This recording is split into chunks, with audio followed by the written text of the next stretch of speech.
কাজ করতে পারে না। ছেলে মেয়ে আমার 5টা, 3 মেয়ে 2 ছেলে। আমাদেরকে ভাবতে হবে আমরা এই বয়সে আমরা কি করব। বিগত আমার 15 বছর ধরে দোকান আছে এবং আরও আছে কেউ 25 বছর, কেউ 30 বছর, বিভিন্ন দোকানদার বিভিন্ন সময় থেকে আছে। লালগোলা কৃষ্ণপুর রেল স্টেশন সংলগ্ন এলাকাতে বেআইনি দখলমুক্ত করতে বুধবার বুলডোজার দিয়ে উচ্ছেদ অভিযান চালালো রেল কর্তৃপক্ষ ও লালগোলা থানার পুলিশ।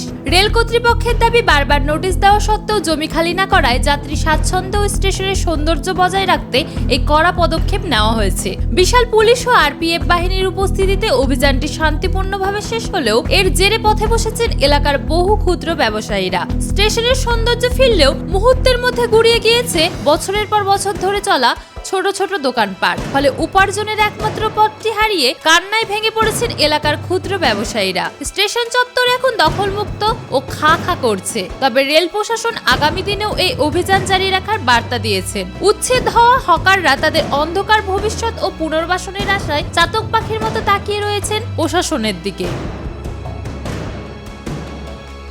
10-15 বছর থেকে আছি, কোনো কিছু হয়নি বাবু। স্বামী নয়, স্বামী আমি একা মানুষ করে ছেলে থেকে খাই। ছেলে একাই, ছেলে লোকে কেউ নাই আমার। দোকানকার স্বামী করে দিয়ে গেছিল, স্বামী 7 বছর এলো মরা। কি করে খাবো আমি? কোনো কাজ নাই, কাম নেই, স্বামী মরা থেকে দোকান চালিয়ে খাই। 20-25 বছর থেকে দোকান চালাচ্ছি আমি। ছেলের দিকে আমি খাওয়া দাওয়া করে ছেলে থাকে। কি করে আমার সংসার চলে? ছেলে কিছু করে না, ছেলের মাথার দোষ আছে বলে ওর বাবাই দোকান করে দিয়েছিল, ভাই তৈরি কাটতে পারে না ছেলে। এই বিষয়ে একটা কথা বলতে চাই, আমরা তো বিগত 35-40 বছর ধরে করে খাচ্ছি। কেউ কেউ তারও বেশি বছর ধরেও আছে, কেউ কেউ 25-30 বছরও আছে, কেউ 50 বছরও আছে। আমরা এটুকুই বলতে চাই যে আমরা তো চাকরি বাকরি কিছু পাইনি বলে আমরা আজকে একটা ক্ষুদ্র ব্যবসা করে আমরা রুজি রোজগার করে আমাদের পরিবার আমরা মেনটেন্স করি। হঠাৎ করে আমাদেরকে নোটিশ দিয়েছে দিন 10-15 আগে।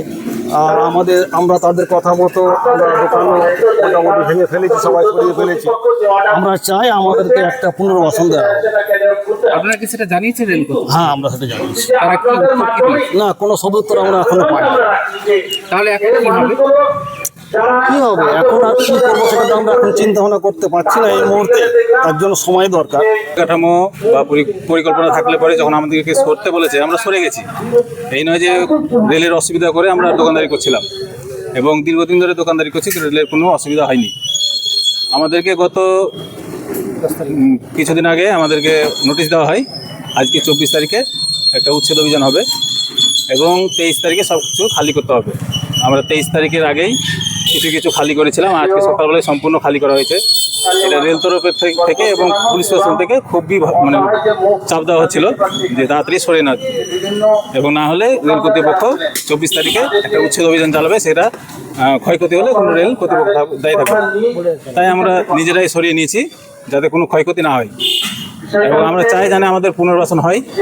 আমরা চাই আমরা ছোটোখাটো দোকান করে যেন এইভাবে জীবিকা নির্বাহ করতে পারি, এইটুকুই বলেছি।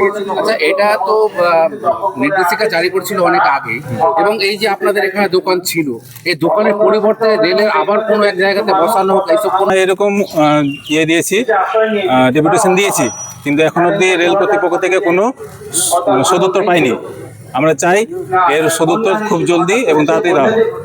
কত বছর ধরে এখানে দোকান করে আছেন আপনি? বিগত আমার 15 বছর ধরে দোকান আছে এবং আরও আছে কেউ 25 বছর, কেউ 30 বছর, বিভিন্ন দোকানদার বিভিন্ন সময় থেকে আছে। 40 বছর ম্যাক্সিমাম এখানে বয়স আছে এক একটা দোকান।